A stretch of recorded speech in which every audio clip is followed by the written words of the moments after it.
نماز میں خنجر لگا، نماز فجر کی نماز پڑھا تو اب ایک دم گرے، وہ چھپا ہوا تھا ابو لولو مجوسی، اس نے 7 وار کیے خنجر کے پیڑ، تو اب گرے تو پہلی صف والوں کو تو پتہ تھا پیچھے نہیں، تو عبد الرحمن بن عوف لپک کے آگے مصلی پہ کھڑے ہو کے نماز شروع کر دی، اور چند آدمی اس کو پکڑنے کے لیے بھاگے، پھر اس نے آگے جا کے اپنے آپ کو خنجر مار کے اس نے خودکشی کر لی، اٹھا کر مکان پر لے گئے، دودھ پلایا گیا تو وہ آنکھوں سے باہر نکل گیا، کہنے لگے موت کا پیغام آ گیا ہے، تو اپنے بیٹے کو بلایا کہ بیٹا جا کر اماں جان عائشہ سے کہو کہ عمر امیر المومنین نہ کہنا، اب میں امیر المومنین نہیں ہوں، کہنا کہ عمر بن خطاب اپنے دونوں ساتھیوں کے ساتھ قبر کی جگہ چاہتا،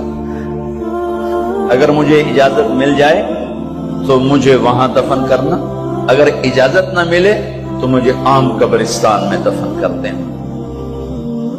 عبداللہ بن عمر تشریف لے گئے تو اماں عائشہ بیٹھی رو رہی تھی، کہ اماں جان میرا باپ عمر بن خطاب اجازت چاہتا ہے قبر کی اپنے دونوں ساتھیوں کے ساتھ، تو حضرت عائشہ رضی اللہ تعالیٰ عنہا رونے لگی، پہلے بھی رو رہی تھی، کہا عبداللہ یہ جگہ تو میں نے اپنے لیے رکھی ہوئی تھی کہ میں اپنے خامد اور باپ کے ساتھ میں بھی ایک کونے میں سو جاؤں گی، لیکن اگر عمر کی خواہش ہے تو اس جگہ کا عمر مجھ سے زیادہ حق تھا۔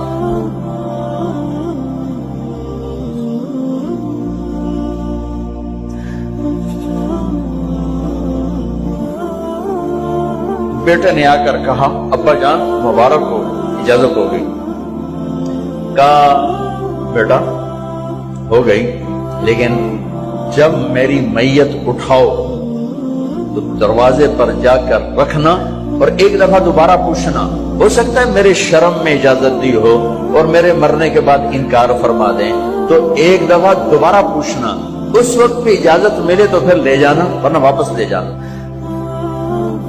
حضرت علی اور حضرت حسن تشریف لائے جس دن انتقال ہو رہا ہے، تو گھبراہٹ دیکھی تو حضرت علی نے فرمایا عمر موت سے ڈر گئے ہو؟ کہ نہیں موت سے نہیں ڈرا، موت کے بعد کیا ہوگا اس سے ڈر گیا۔ یہ کون کہہ رہا ہے؟ میرے بعد کوئی نبی ہوتا تو عمر ہوتا، یہ وہ کہہ رہا ہے۔ یہ کون کہہ رہا ہے؟ آپ نے کہا آج رات میں جنت میں گیا تھا، میں نے ایک بڑا خوبصورت محل دیکھا، سونے چاندی زمرد یاقوت موتیوں کا، میں نے کہا یہ کس کا ہے؟ تو مجھے کہا گیا کہ آپ کے غلام عمر بن خطاب کا ہے۔ کون کہہ رہے ہیں موت کے بعد جو ہوگا اس سے ڈر رہا ہوں؟ کہ آپ مسجد میں انٹر ہوئے، مسجد میں ایسے لوگ تھے، ادھر ابو بکر تھے اور ادھر عمر تھے، آپ دیکھو، آپ نے یوں ہاتھ پکڑ لیے دونوں کے، ایسے ہاتھ پکڑ لیے، ادھر ابو بکر ادھر عمر، کہ مجھے دیکھ رہے ہو؟ کہ جی، کہ قیامت کے دن میں ایسے اٹھوں گا کہ میرے ادھر ابو بکر ہوگا اور ادھر میرے عمر ہوگا۔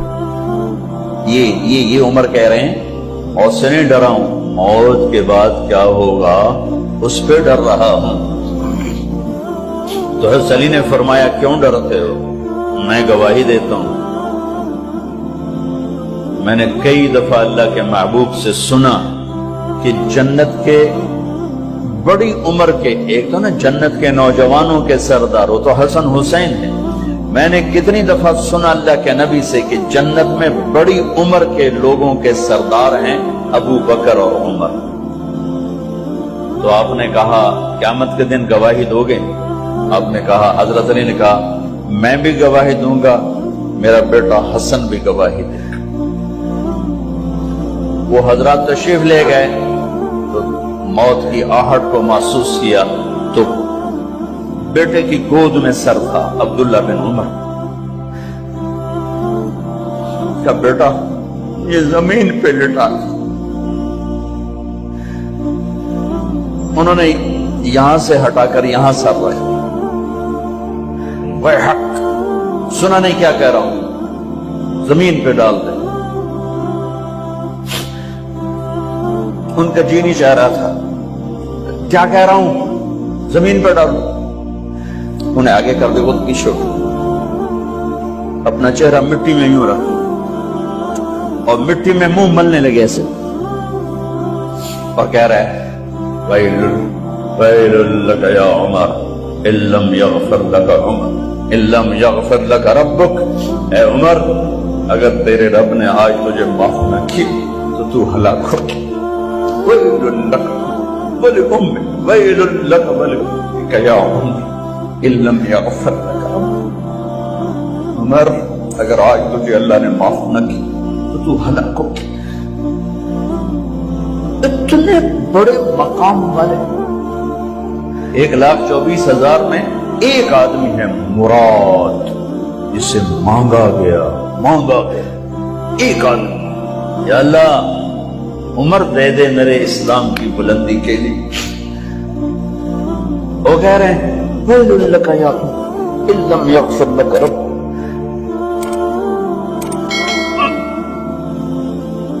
اے عمر تو برباد ہو گیا اگر تیرے رب نے تجھے معاف نہ کی. یہ کہتے کہتے جان نکل گئی. صہیب رضی اللہ عنہ نے آپ نے وصیت فرمائی کہ میرا جنازہ صہیب پڑھائے.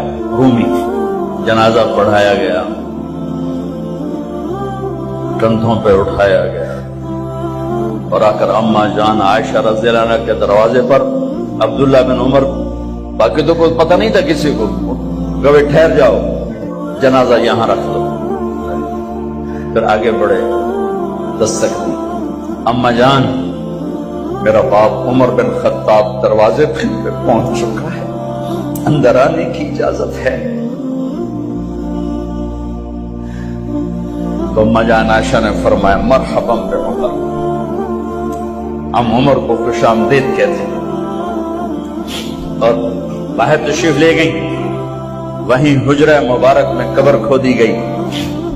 عبداللہ بن عباس فرماتے ہیں کہ میرے کندھے پر کسی نے ہاتھ رکھا تو میں نے یوں پیچھے مڑ کے دیکھا تو جناب امام المتقین حضرت علی کھڑے ہوئے رو رہے تھے اور فرما رہے تھے عمر مجھے پتا تھا تیرے سوا یہاں کوئی نہیں آ سکتا. مجھے پتا تھا یہاں تو ہی آئے گا اور کوئی نہیں آ سکتا, چونکہ میں نے ہزاروں دفعہ سنا